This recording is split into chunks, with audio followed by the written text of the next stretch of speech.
Hey, everybody. It is Janet Metzger of the Network Marketers Den podcast, and I'm really, really excited. And I've been waiting a long time to get together with this lady. Been watching her company, and I actually got to meet her. Melissa Shoop. She is the CEO and the founder of Java Mama. I just love the name, Melissa. I really do. And Melissa has been in the direct selling business in some form or another. Her company is actually based in Pennsylvania. So she's a longtime direct seller. But it wasn't until 2017 that she really felt a calling, if you will, to serve the selling community during her years of using her years of sales and training and corporate leadership, because she does it all. Java Mama was created to be a company that's built on transparency, relationships, and we just talked about this, Melissa, trust. So important. so thank you and welcome. I'm so glad we've been able to get together. So what did I miss about you? What else should everybody know about Melissa? Oh my gosh. Let's see. I think just from a business standpoint, I would say I'm an accidental CEO. I didn't expect a lot of this to happen the way it did. So I just, every day is like, I'm still settling into my skin. Okay. Well, that's good, because when sometimes I hear people say, well, it's on autopilot. Well, autopilot's kind of boring. So you're never bored. Oh, good God, no. No. We are always, we actually have sort of a different framework for our direct sales business. So a lot of people or a lot of companies, they put out maybe one catalog a year, and then like a beginning of the year, and then maybe quarterly or, by yearly or whatever. But we do launches every week. We do something every week. Every week. Oh my gosh. Tell us about that. That's wow. I'm tired listening to that. That's amazing. So every Tuesday is our Tuesday special. It's TWOSDAY. Okay. So there's always two things, and we try to make it $22 or $20. It's all the play on the twos. So that's usually a core product, and then like something that we always have, and then something to go with it that is only available on Tuesdays or on that Tuesday. On that particular Tuesday. Yep. And then Mondays are restocks. So if, as we get new things in, they all get put up on the website on Mondays. Replacement products. So things that may have been out of stock. So every Monday people can go in and look and see, oh, yep, I was out of this. And, now they have it, so I'm going to buy it. So every Monday's restocks. Tuesday are the Tuesday deals. Wednesday, we do take a break. Breathe. Okay. Thursdays are almost always like our big launches. So we'll have either a mystery box special, like a themed one. So Halloween is coming up, or the holidays we'll have, and that'll be available for 1 month, and or while supplies last. Okay. Because there is a finite number of things that I purchase to go into each box. Sure. So clearly Java Mama, it's about coffee. Yep. It's about tea, but there's a lot of other things. And I was more. scoping you out. So tell us a little bit about the more. What else is there? The mystery boxes have been really big for us, and they also started out accidentally. So I had to take some time off to take care of my grandkids when they first started to live with us, to get them settled and into services and stuff. And so I was really out of pocket for about 4 months, and things started to ease up at home. So I started going in half days, and I saw that the one girl I had working for me, when she didn't know what to do with something, she would stick it in the back of a closet. Okay. It was like product. So when I was in there looking for something, I saw all this product in the back of this closet, and I'm like, oh my gosh, like, Easter is over, Valentine's Day is over, but there's all this product that is still left, and it's just kind of shoved in the back. So that's how the mystery box was born. I just, kind of built this cool little box full of random stuff, and I priced it out, based on what we paid for it for wholesale. And then we do shipping is free. And that's how we made a mystery box. Wow. Oh, those are so fun too. Oh my And gosh, such great they took off values. like I never thought they would. Now we specifically buy things for the mystery boxes. We don't we don't even have old product anymore. That's great. My marketing team is so good, we usually don't have anything left. Right, right. Wow, wow.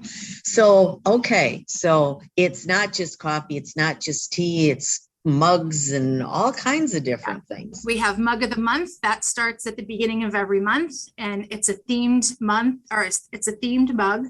I did have one right here, but someone just grabbed it from me. So, but I have a whole bunch kind of behind me.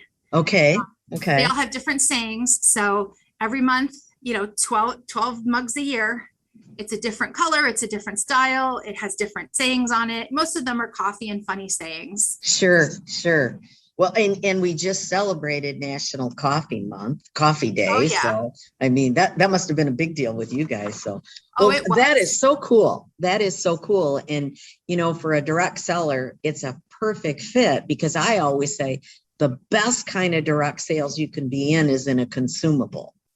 Absolutely. And that's why we chose coffee and tea.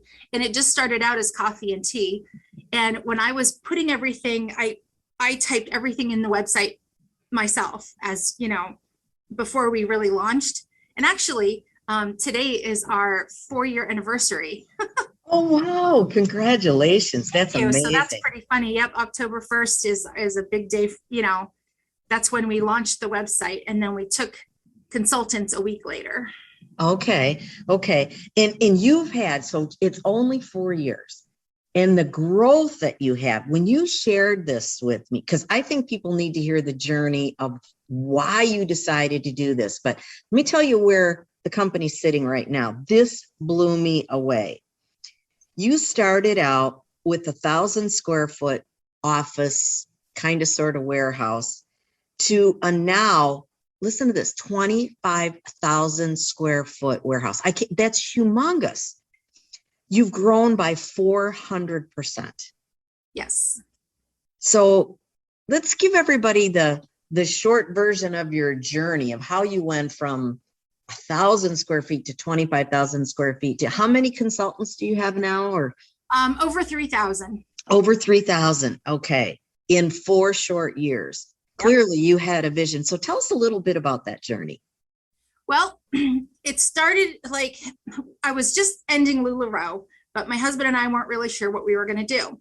So there's always this, it's called All Home Days, and it's in Elysburg, Pennsylvania. It's a little fair kind of, and we've always done it. We did it with Usborne, we did it with LuLaRoe, and we've always had the same spot every year. So when we were starting to, discount our LuLaRoe prices at that fair, we came home that night and we're like, what are we going to do next? Like, we want to continue because him and I love to work together. My husband, Brian, is just fantastic. And we were literally sitting at the kitchen table. And I was like, well, if we're going to do something, we need to make it consumable, because just like leggings, I heard so many times that season, oh, I have enough, I'm good. It's too pricey now. I have other things I need to spend my money on. So I said, well, we're going to have to do something food-based. So then we talked about coffee, and him and I both have enjoyed coffee. It was one of our passions when we first started dating. Oh, wow. Okay. And then we learned how to do a French press and a mocha pot, and it's just, and we're always trying different kinds of coffee. So we decided on coffee.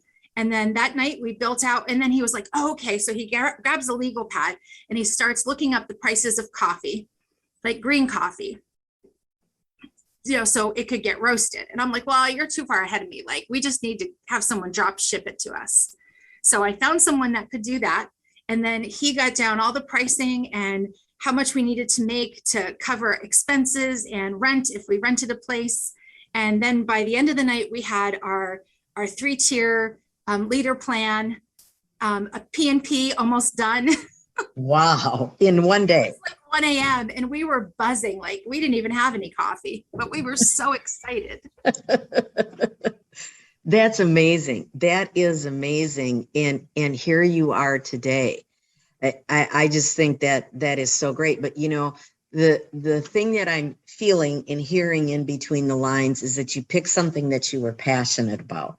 Because if you're not passionate about it, because this isn't a 40-hour-a-week job for you guys. I know that you live and breathe Java Mama. Yes, we do. Having been in these other companies, all great companies, all still with us today, and like you said, you wanted to go with something consumable, but regardless of the company, what are some of the things that you think are so important that you look for in a business and what you have incorporated that our listeners would want to look for in their direct selling businesses? Well, I do. I believe in the power of the relationship. And it's any relationship, whether you just met a person and they're an acquaintance or they're a long-term friend. And when you join a direct sales company, sometimes you're pressured to kind of like hit your friends list really hard. Mm-hmm. And while I can agree with that to a certain point, I think sharing is a much better way to do it instead of just hitting everyone up saying, buy this from me, buy this is on sale. So start conversations. If you know someone likes coffee, then say, hey, I just joined this really cool coffee company. Why don't you check out the website? Let me know if you have any questions. Or if you just met someone and you see a lot of mugs on their, if they're always holding a mug in their picture or whatever, sure. Just talk to them about like, oh, what do you like to drink? And, do you collect mugs? And start getting to know the person before you just hit them up for a sale.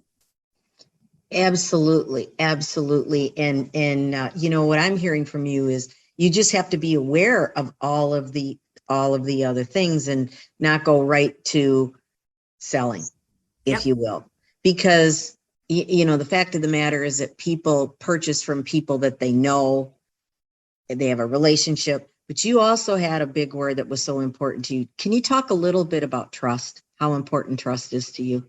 Oh, yes.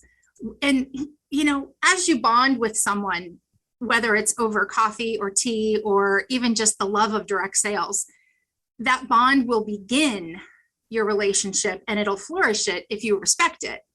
And with that relationship, then you build the trust, and then people start to believe what you're saying because they know you have their best interests at heart, and you're not going to sell them something they don't need. And even if it's just as small as coffee or as big as like a weight loss kit, I mean, they're $400 or $500.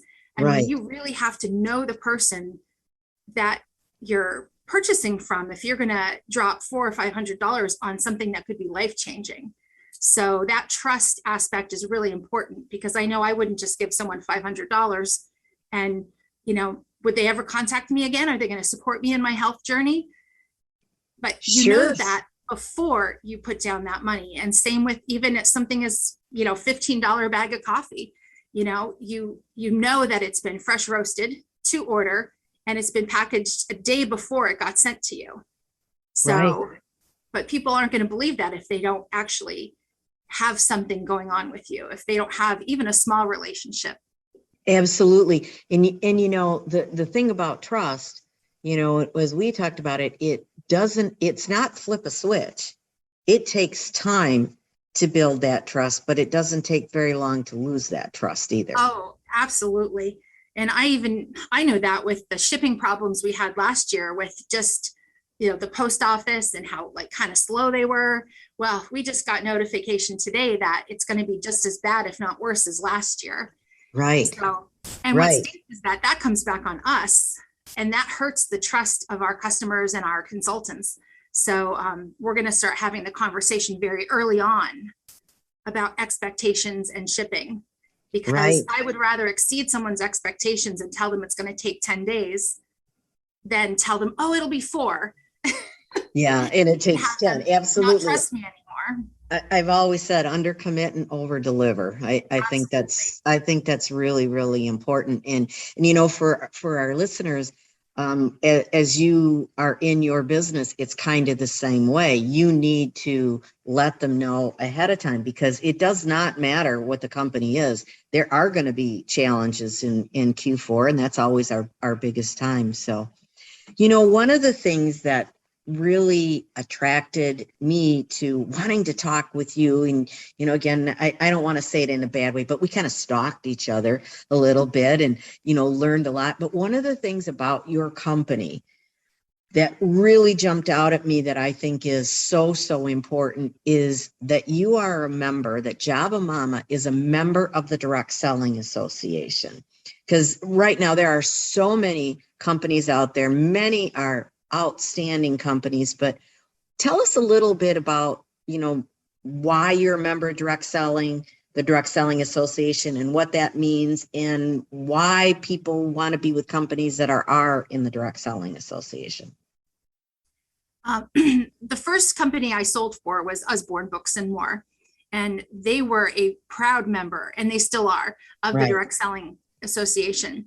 So I didn't know anything about it when I joined them, but being a part of companies that aren't a part of the DSA, there is a difference because they don't take their PMP I can't say that for everybody, but I know from the places that, I've been involved in, the PMP is much different. It's laid out much differently. I'm sorry to interrupt. What is the PNP for those that don't know? Oh, I'm sorry. Policy and procedures. Okay. It's basically what the consultant or distributor abides by to stay in compliance with the company. Right. But our policy and procedures have to be in compliance with the Direct Selling Association, which has a very, very high standard of ethics.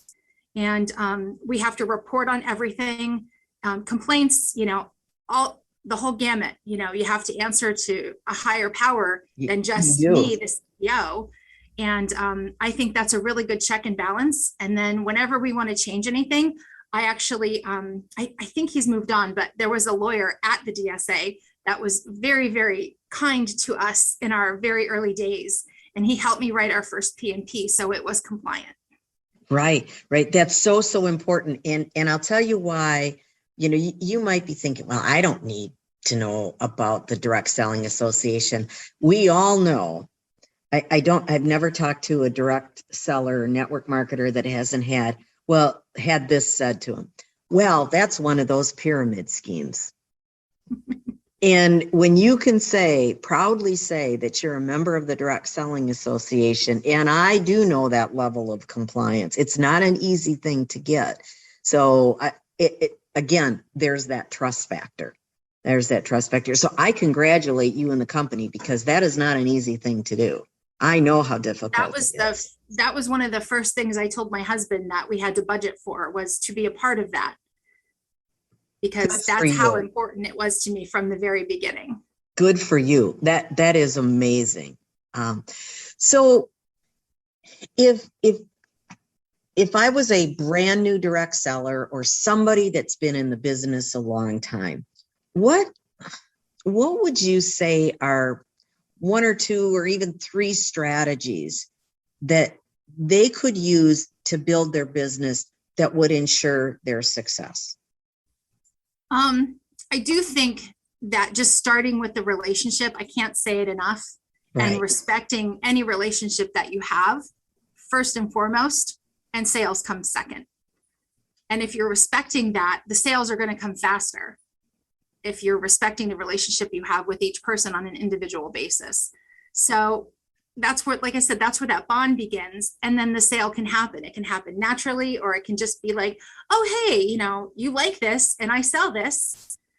But that can be the relationship. But if you're going to, when you start, you start with friends, family, you start with your Franks list. And I like that list, but in that way, you still have to keep in mind who you're talking to. So if you're going to sell your mom something, you want to make sure she needs it, she wants it, and you already have that relationship. So she's going to trust you. And you don't want to say, oh, you should join under me, buy this big kit, you're going to love everything in it. And then she gets it and she's like, I don't know how to use the French press. Like you sold me things I don't need. So you kind of have to tailor all of your promotional speaking to the audience that you're trying to reach. Right. And if you don't know them, how can you tailor it to them? Right. Right.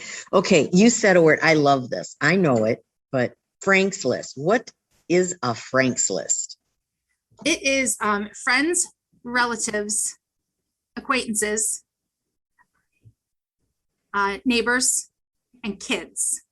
Kids is like, the PTA, the teachers, the friends of your kids, the parents, Sure. their friends. And so you kind of go out, out, out as you start, but friends are first, relatives next.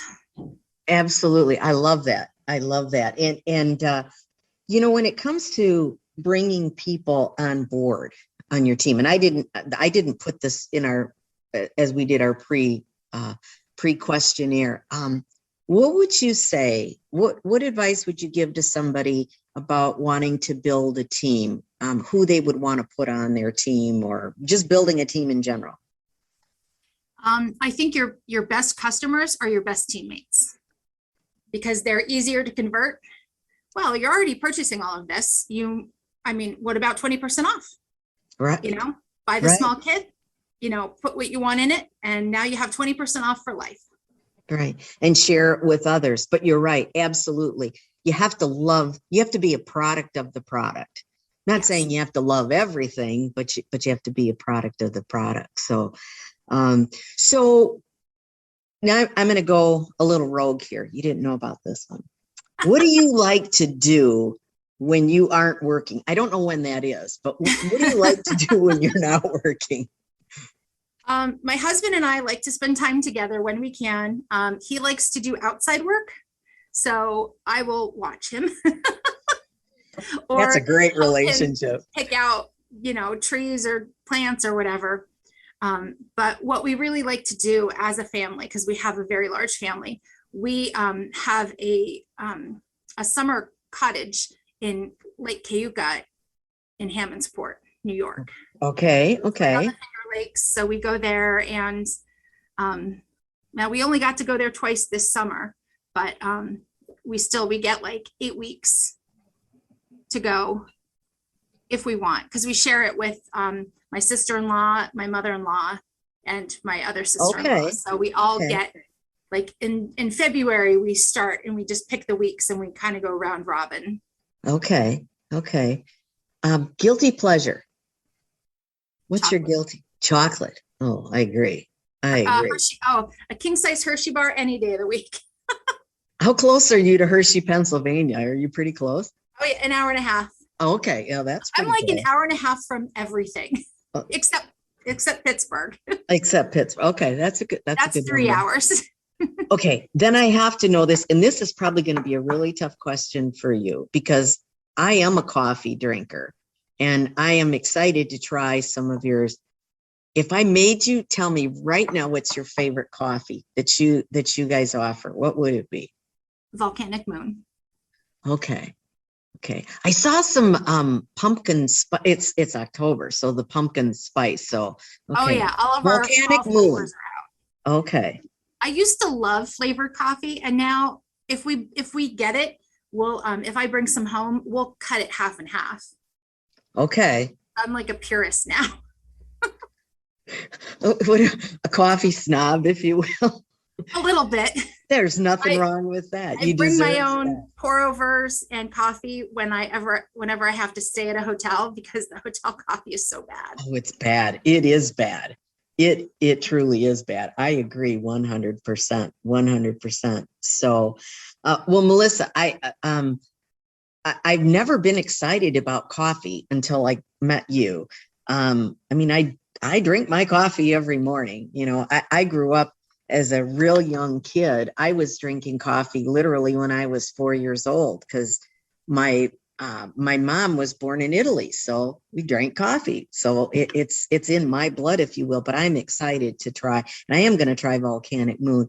But you have a special offer for our listeners. Do you want to share that with them? Actually, I do. So if they head on over to javamama.com/sample, okay, just fill out that form, I'll send them a free sample of coffee. Ooh. Well, I'm definitely going to be doing that. So, but I will tell you, Melissa, it is, I know, I have friends that have started direct selling companies and, I know the work that's involved, but I'll tell you the one thing for anybody that's listening, they always say, oh, you should join this company or that company. Think about the culture. And, sometimes people talk about the ivory tower, but you are feet on the street. You're doing it. Oh, You guys absolutely. are doing it.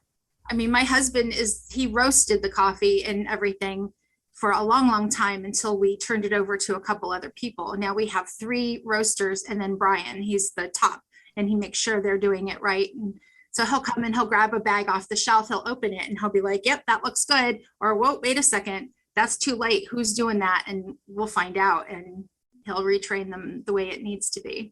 So no ivory tower here. Nope. You know exactly what's going on. And the other thing I know is that you always have the consultant's best interest at heart, because when you do that, you're always going to win. You're always going to win. We do. Everything anything we change, we do to better them. I still haven't made a paycheck. You get paid in coffee. How about that? I mean, right? Eventually, I would certainly love to get paid, but and I do sometimes. But for the most part, any type of growth, we're still putting into the company now. We're going to buy the next artisan roaster when it comes out. And then down below me, I'm on the 2nd floor. On the 1st floor, we're opening up a shop. Okay. And probably Monday. It'll probably be open Monday or Tuesday.